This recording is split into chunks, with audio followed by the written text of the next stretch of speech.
What was that? Maybe this time. This week on At the Movies with Ebert and Roeper, Jerry Seinfeld and Renee Zellweger in B-Movie. Frank Lucas is above the mafia. Denzel Washington and Russell Crowe in American Gangster. What's this guy supposed to be, the ultimate badass? Plus, it's an early review of Tommy Lee Jones and the Coen Brothers' No Country for Old Men. So blue! Whoa! Feels fast and free. Box kite! Jerry Seinfeld is a bee who needs to be free. Renee Zellweger is a bee-friendly human. Chris Rock is a mosquito. And I'm Richard Roeper. And I'm A.O. Scott from the New York Times. Hello, Tony. First up is B-Movie. Jerry Seinfeld's been out there selling this thing like a televangelist hyped up on Red Bull. But the good news is the product delivers. This is a beautifully animated, cleverly executed, warm and funny adventure. Seinfeld brings his very familiar voice and his quick wit to the character of Barry B. Benson, who's just entering the bee worker force. Now, he's supposed to have a job in the hive, but he yearns for outside world adventures. Oh boy, you are way out of position, rookie. Like a missile!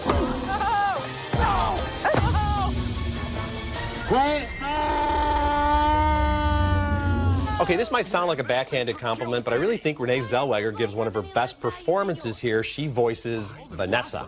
Ray Liotta Private Select. You see that actor? I never heard of him. Why is this here? For people. We eat it. Why? You don't have enough food of your own? Well, yes. How do you even get it? Well, bees make it. I know who makes it. Chris Rock pops up as the closest thing we'll ever get to a likable mosquito. Just keep still. What? You're not dead? Do I look dead? Hey, man, they will wipe anything that moves. Now, where you headed? To Honey Farms. I am onto something huge here. I'm going to Alaska. Moose blood. Crazy stuff. Blows your head off. B-Movie is actually a well-written, wonderfully voiced, sweet-natured, and old-fashioned kids movie that will keep parents entertained as well. The attention to detail in each and every scene I thought was just amazing. You can see the handiwork of every one of the hundreds and hundreds of animation pros that worked on this film. And Tony, for you, some Ray Liotta honey there, Well, too. aren't you sweet? And Ray Liotta does have Sweet a very, honey, very very interesting, lot of buzz about this movie. Okay, Yeah, I'll okay, stop. stop But right now. I like this movie. I usually don't like the kind of kids movie with all the clever pop culture for the grown-ups. But this time I thought it really worked, partly because it was so funny. It worked so well as a comedy. It had little satirical elements. There's a whole sort of graduate idea in it where Barry Benson is like Benjamin Braddock, you know, trying to figure out what he's going to do after he's graduated. Well, and the cool thing there, Tony, is obviously when they're doing these visual references to The Graduate, when Barry B. Benson is mocking Larry King and talking about Larry's situation, when suing Sting, when he's suing Sting, when Ray Liotta makes a cameo appearance, that's all for us. I don't think most 5-year-olds, although some probably will even get that stuff this day and age, but it's just got such a fun, sunny look and personality to it that the kids aren't going to get too fidgety. And I think it's not overly plot-driven. Yes, there's this sort of lecture about, you know, the bees and the people have to live together and we need to take care of the earth and the flowers, but it's mostly, it feels like it's Jerry Seinfeld buzzing around, doing his shtick and making some pretty funny and surprising jokes. There's a real freshness to this movie that I guess I didn't really expect. I agree, and you know, I was afraid there wouldn't be that kind of freshness because we have seen a lot of these movies with the two tiers of jokes and you think, okay, that's been done a million times before, but it's original. And like Ratatouille, you take you know, a creature like a bee. Bees are beautiful, but you know they also do sting, and it makes them very likable. And Chris Rock is funny as the mosquito. He's funny as the mosquito, although you know the human bee love story raised a few questions for me. But anyway, next up we have another love story, Wristcutters, a love story, and it's like nothing else I've ever seen. It's Frank Capra meets Jim Jarmusch by way of Israel and the Balkans, and I guess that's why I like it so much. I don't know what that says about me. It's an odd little movie, directed by Goran Dukic, and based on a story by the Israeli writer Etgar Keret. It won me over at Sundance in 2006. If you were to ever cheat on me, make sure you do it with somebody who's really pretty. What are you talking about? I'm not going to cheat on you. Why do you say that? I know, baby.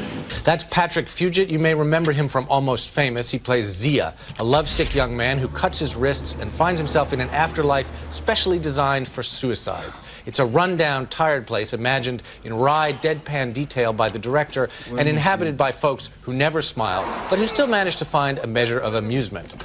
Zia befriends a Russian hipster named Eugene, who's played by Shea Wiggum, and later an angry young woman named McCall, who's played by the lovely Shannon Sossaman. You guys don't have any clue where you're going, do you? Well, you haven't been there very long, right? Why's that?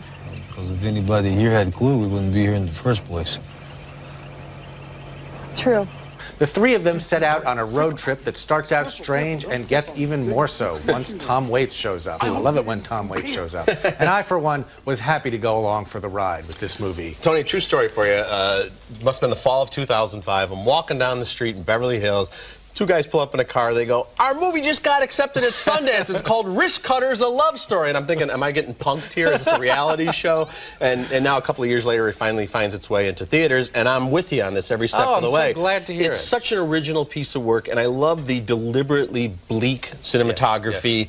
And you do have the feel that you're in sort of this waking dream, purgatory-like place. And it's not making light of suicide. It's saying, well, here's one possibility, some absurdist world that might exist for people who do kill themselves. It just goes meandering in these odd directions, and I love how this world is imagined. It was shot somewhere in the Southwest, and there are all these piles of old cars along the sides of the roads, and all of the signs are misspelled, and everything is kind of broken down. Everything's a little bit off, like a badly dubbed, movie experience or something. And again, that's a deliberate thing where everything just feels a little bit off, because that's, I guess, the feeling they're trying to evoke. And it really sneaks up on you. I mean, I mentioned Sundance partly because you go to that festival and you see so many movies that are aggressively quirky. Look how weird I am. Look how edgy I am. And this movie is much more quiet and deadpan and much more genuinely eccentric, which is something I think that's rare. It's much more confident in its independence. So a real gem. I hope people check it out. Good. Yes, I'm glad you like it too. Later in the show, John Cusack adopts a boy that thinks he's out of this world in Martian Child. And next, Tommy Lee Jones and Javier Bardem star in No Country for Old Men. I got a loose cannon here. You think this boy Moss has got any notion of the sorts that are hunting him? I don't know, he ought to. He's seen the same things I've seen, and it certainly made an impression on me. Next up is No Country for Old Men. I think it's the best Coen Brothers movie since Fargo and The Big Lebowski back in the mid-90s. It opens in limited release next week. This is an early review. This film is an evil delight, adapted from Cormac McCarthy's book. It's filled with suspense, pitch-black humor, and one of the most memorable villains in recent cinema. In fact, I think Javier Bardem deserves Best Supporting Actor consideration for his work as Anton Sugar. Sporting a haircut that makes him look like a 60s bubblegum star and wielding a pneumatic air gun that would kill a cow, Sugar kills with creativity and cold effectiveness. I won't tell you can save yourself, because you can't. Yeah, I'm gonna bring you something, all right? Decided to make you a special project of mine. You ain't gonna have to come look for me at all. Now that's Josh Brolin. He's having a career year with his work here and in American Gangster. He plays Llewellyn Moss, a local welder and kind of low-level troublemaker who gets in way over his head when he stumbles upon a drug deal gone wrong and he finds a case filled with Sugar's money. Tommy Lee Jones, of course, perfectly cast as the local sheriff, Ed Tom Bell. He's near retirement. It's 1980 and old Ed Tom is having trouble fathoming the changing world and the increasingly violent nature of man. You said entry wound in the forehead. No exit wound. Yes, sir. You telling me you shot this boy in the head and then went digging around in there with a pocket knife? Well, sir, I don't want to picture that. I don't either. No Country for Old Men has some classic film noir themes, and the duel of wits and weapons between Llewellyn and Sugar is like a traditional Western. Bardem's Anton Sugar is one of the most chilling and yet entertaining screen psychopaths this side of Hannibal Lecter. Brolin and Jones are terrific. The cinematography is gorgeous and perfect. The script never falters. Tony, I love this movie. It gives me chills just thinking about it. This is the first literary adaptation the Coens have ever done, and it's really freed them up, I think, to do some of their best filmmaking. I mean, it's a very faithful rendering of McCarthy's book, which I don't think is actually that great a book, but they turn it into just a really powerful piece of filmmaking. There are scenes in there that are so exquisitely done, so suspenseful. The way they use the sound design, the editing, it's just all so perfectly thought through. Some of the cat and mouse stuff between Josh Brolin and Javier Bardem, done without dialogue for extended moments, and it's just barely any sound. There's one point where you hear this little squeaking sound, which is one character unscrewing a light bulb from a socket to make it dark, and it just gives you chills. And they're all terrific, as you say. I mean, the three main actors, and also all of the you get like Woody Harrelson shows up at one point. You know, many good supporting performances. Absolutely. And I like with the Josh Brolin character. First you think, oh, this rube, this idiot, but he's actually a pretty clever guy, and he hangs in there against his psychopath and kind of outthinks him at least on some levels. All that's really well done, and it just gives Tommy Lee Jones a chance. I mean, of course, it's not a stretch for him to play a sheriff. He brings his own uniform, gun, and stoic expression to the set, you know. But really be a sheriff. And the odd thing too, this is one of those weird coincidences you notice when you see too many movies, as we do. This is 2 movies in a row, American Gangster and this one, in which Josh Brolin shoots a dog. But it's a different dog in each movie, right? Yes, and one of them has it coming. All right, fair enough. Later in the show, John Cusack stars in Martian Child, and next we'll get you caught up with some movies now in theaters, including American Gangster. Sorry, are you taking a shower? Yes. Looking at movies now in theaters, I liked Dan in Real Life and enjoyed Before the Devil Knows You're Dead, and I loved American Gangster. Them dope fiends are gonna shoot it, they're gonna steal from it, they're gonna die for it. Put me in or out, they ain't gonna change one thing. And that's the way it is. You can go to atthemoviestv.com to see the full review of American Gangster and to get caught up on all the movies now in theaters. And Tony, I think this is one of the best movies of the year. Well, you know, I liked it, but I wasn't really blown away by it. I have to say, I thought there was a lot of skill, but not a lot of heart. And I really wanted to see these 2 great actors push these characters a little bit further. It just felt very familiar to me. As far as it not having heart, well, you know, maybe it's not supposed to have heart, but it's got a lot of punch to it. It's got a lot of punch, it's got a lot of period detail, but I just felt like I wanted to understand more. I thought that the skill of all the people involved with this movie, it should have been able to take this genre, which is a great genre, but it's a pretty crowded genre, up to the next level. It is a crowded genre, and I have to admit it's probably my favorite genre, so I'm partial to these films. And I will agree with you, it has almost a docudrama type feel about halfway through, where it's almost like a procedural and not a lot of stylistic touches. But I wanted especially Denzel Washington to show a little more of the character. I mean, you got his ruthlessness, you got his charm, you got his ambition, but I wanted to see, I guess, another dimension. I disagree with you. I thought we saw all of that from him. It's a great performance. Fair enough. In our next film, Martian Child, John Cusack plays David Gordon, a science fiction writer who decides to adopt a child in order to fill the void left by the death of his wife. His sister Liz, played by Cusack's real-life sister Joan, warns him about the risks, but Dave won't be deterred. The thing about kids, and I wouldn't trade mine for the world, is if they keep coming at you. All right, they're like mosquitoes sucking the life out of you. They take away your life, your privacy, your identity. You should work for Planned Parenthood. Dennis, the little boy he chooses, is just as cute as can be, and he's played by a big-eyed, Chaplin-esque type named Bobby Coleman. The problem is that Dennis pretends to be, or thinks he is, or maybe really is, from Mars. Some of the manifestations of his Martianness are sweet and eccentric. He wears a belt of old batteries around his waist to keep from floating away, and he has a decided preference for Lucky Charms. This stuff's got a shelf life of about 33,000 years. Anything happen? The apocalypse, 4 horsemen show up. And this stuff is still magically delicious.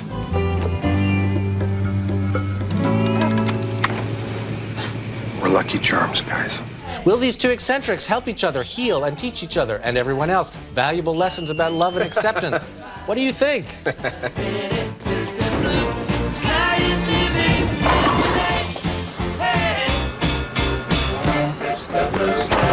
At the screening I attended, the people sitting next to me were crying almost as hard as the people on the screen. For my part, I was hoping that Dennis would turn out to really be a Martian, I'm not giving anything away, and that he'd call in a death ray flying saucer airstrike to take us all out of our misery. I'm with you, Tony. You know, yeah, there were moments early on where I thought, well, this might be interesting because the kid seems to have the ability to make the red lights turn green and players hit home runs at baseball games. Tell what color an M&M is. Yeah, you can tell the color of M&M is by tasting. So I thought, well, wait a minute, that might be interesting.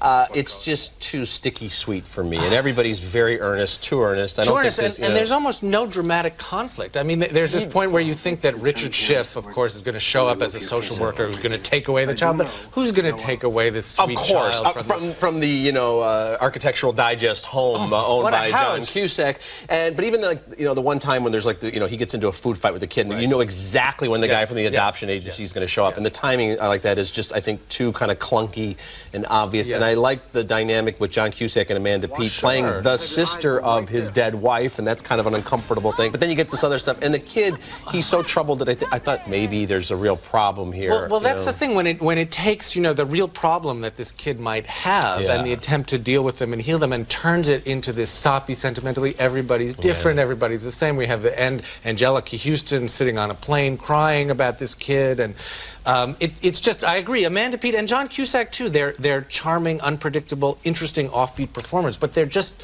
stuck in this movie that it just hits one soppy, predictable, easy note. Well, don't you think too, another. Tony? I mean, the movies that really touch you the most, the characters on screen aren't weeping. You're crying because of something they're doing or a noble act or a certain touching moment. But when they're weeping that much, to me, it takes me away from it. Right. When everyone else is in tears, I am absolutely stone-faced, and I really want War of the Worlds Part 2. Get those Martians. Get see some real Martians. All right. What they do. How about a guy from Georgia? Next up is Jimmy Carter, man from Plains. Now, conventional wisdom says Carter's been a much better ex-president than president. He's a Nobel Peace Prize winner, and his humanitarian efforts have been universally praised. Jonathan Demme's film is so reverent, it's like an authorized biography that could play on a continuous loop at the Carter Library and Museum. We get an insider's look at Carter's grueling schedule of 18-hour days as he talks about the issues in his book, Palestine, Peace, Not Apartheid, and about his long-ago presidency. I decided to do otherwise and to negotiate with the Iranians, and eventually, as you possibly know, every hostage came home safe and free, and no Iranians were killed either. Now, regardless of your feelings about Carter's presidency or his 21st century views, you have to be amazed and impressed by his energy and his spirit and his commitment to the world. Tony, good film. Well, I don't know. I think it's more publicity than documentary. I have to say, I really felt like it was so admiring that that it just kept us in a way at a distance from this character, and I also think just cinematically watching the man ride in a car and talk on a cell phone or sign books at a bookstore. But it's Jimmy Carter on the phone. Come on, man. I agree. I think it's a little too long, and it's definitely a little too adoring. But I do think you see some of the criticism, certainly about the most recent book and what he met on the road. So, and I think people are smart enough to go, okay, this is a very admiring biography, and there's a lot you can take from it. I thought it could have pushed that issue a little harder. So you're not recommending this movie? I'm not recommending this movie. This is our first disagreement of this week. Well, we'll have many more, I'm sure. I hope so. Coming up next, one of the best animated movies from this year, plus the full box set of the show about nothing in our video segment. But first, here's a look at what's coming up on next week's show. Do you want to win the war on terror? Don't throw snowballs at me, fat boy! This week's video segment is brought to you by Raisinets. Make a deliciously smart choice with Raisinets. Oh yeah, we're big time fruits. Oh, I like men. All right, looking at movies new on DVD, two of the worst movies in recent memory. I now pronounce you Chuck and Larry and Deck the Halls. However, I will recommend with reservations Michael Moore's Sicko and also the new, improved, beautifully restored, mastered version of Help. I know a lot of people were kind of on the fence about well, they weren't on the fence about Across the Universe. They either loved it or hated it. Right. But even if people hated Across the Universe, I think they would go for Help. Oh, it's a classic movie, Tony. Yeah, and my major recommendation is this is the complete Seinfeld. Every single episode of Seinfeld, there's a coffee table book here. And there's also a fascinating DVD. Just recently, the entire cast, the four main members, and co-creator Larry David got together to talk about the show. Yeah. Shrinkage. Did you hit on something with that? That's you saved the whole male world feels like they now can. They're vindicated. Vindicated. Well, that's certainly a sponge-worthy pick, Richard. My video pick is one of my favorite movies of the year so far, Ratatouille, from Pixar and one of the most original movie storytellers of our time, Brad Bird. This movie about a young rat from the provinces trying to make it big as a chef in Paris is not only a visual delight, but also a marvelous portrait of the artistic temperament. Whoa! Compose the sound like you were painting a picture. Not too much vinaigrette on that sauerkraut, Jose. Don't let that bad block separate. Keep whisking. And I also love this movie because it has one of the best portrayals of a critic I've ever seen on film. Anton Ego, c'est moi. All right, so Ratatouille, Seinfeld, the complete series, and Help will be in stores on Tuesday. We'll be back to recap this week's show right after this. Closed captioning for Ebert and Roeper is sponsored by... Man has evolved to the point where he no longer needs to stand in line for tickets. The movietickets.card, available only at movietickets.com. Guests of Ebert and Roeper stay at the Peninsula Chicago, the city's most exciting luxury hotel, located in the heart of Chicago's Magnificent Mile. All right, recapping the movies on this week's show. We both liked B-Movie and Wristcutters, and we both love No Country for Old Men. It opens in limited release next week. We split on Jimmy Carter Man from Plains. I liked it. Tony, not so much, but neither one of us could go for that little Martian Child. Well, I think that B-Movie is really the pleasant surprise of this week. Yeah. I have to say, having seen the trailers and all of that endless publicity, I wasn't too sure about this movie, but I really had a nice time. And they can do a sequel, B-plus movie, of course. All right, that's it for this week. Well, we hope not. Until next week, the balcony is closed.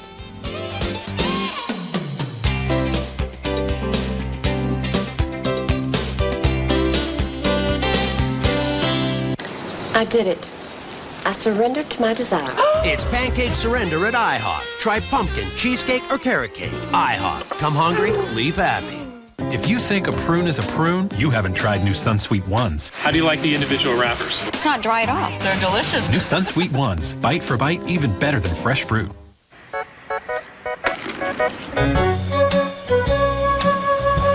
The incredibly clean and fuel-efficient Civic Hybrid from Honda. Reverse your thinking. Now on DVD. Whoa! True Love meets its match. You're insane! This guy is sick! License to Wed. Own it now on DVD high def.